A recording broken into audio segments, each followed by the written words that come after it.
Intindihin po natin, hindi po flood control lang ang korupsyon. Marami pong korupsyon sa mga ahensya ng gobyerno, kasama na po ang BIR, ang LTO, ang Customs, pati DSWD.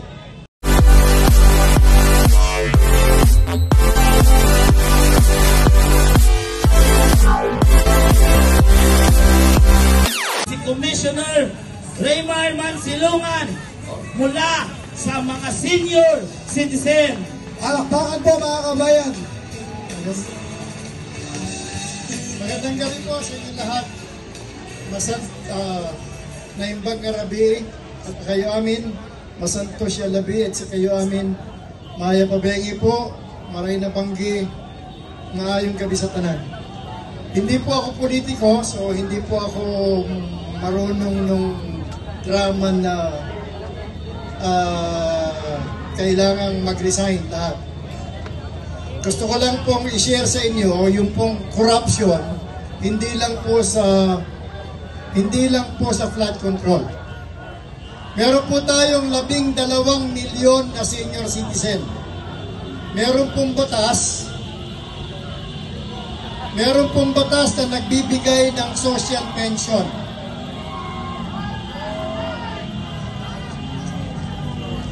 Yung pong social pension na yon, 1,000 a month. So meron pong 4 na milyon na binibigyan ng 12,000 a year ng DSWD. Yung po nag-umpisa noong 2010, pero noong pong 2019, nung panahon ni PRRD, nagkaroon po ng commission. Doon ako napalagay, National Commission of Senior Citizen. Yung pong batas na gumawa sa amin, ang sabi yung trabaho ng DSWD ililipat sa NCSC. Yung pong pamimigay ng DSWD ng social pension, hanggang ngayon, 4 na milyon na senior citizen, binibigay nila ng cash. Ayaw nilang gumamit ng cash card. Naintindihan niyo po yan? Pag gumamit ng cash card, hindi pwedeng dayain. Kasi bangko yung pong senior citizen, land bank ang maglalagay sa account nila, mag-withdraw sila. Magmula noong 2010 hanggang ngayon, ayaw baguhin ng DSWD. Sa susunod na taon po, 54 billion yung pamimigay ng DSWD. Noong pong September 18, naglabas si BBM ng executive order. Ang National Commission of Senior Citizens ililipat sa DSWD. Galing sa Office of the President. Wala pong problema yon. Ang problema, yung social pension, ayaw ibigay ng DSWD. Pumirma si Marcos, si BBM ng executive order na DSWD ang magpapatuloy ng pamimigay ng 54 billion na social pension. Pagka po dinaya ng DSWD ang 10%, meron po kaming balita na maraming mga patay na nakakakuha pa sa social pension. Meron po kaming balita na batid yung pamimigay nila ng pera.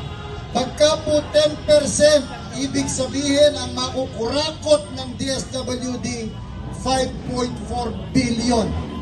Pagka po 1% na lang, 540 million. So ang pakiusap ko po, intindihin po natin, hindi po flood control lang ang korupsyon.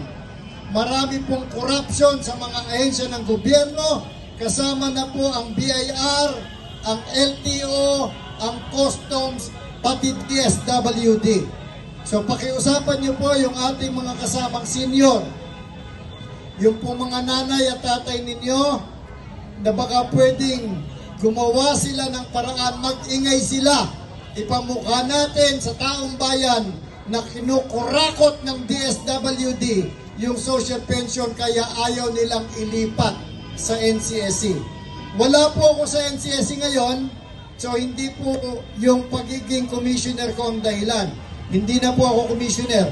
Ang sinasabi ko po is bantayan natin, sabihin natin sa ating mga kapwa, lalo na sa mga senior citizen, niloloko tayo ng gobyerno. pakiusap natin, isigaw natin, tanggalin sa DSWD yung social pension para maipamahagi ng tama. Hindi lamang po yun. Meron din po yung mga riders natin. Yung pong mga riders, pagka nagparehistro kayo ng sasakyan, pagparehistro kayo ng motor, meron pong additional na 80 pesos na sisingilin sa inyong LTO. Simpleng-simple po yun. Magdadagdag ng 80 pesos ang 14 million na registered vehicles, 1.12 billion.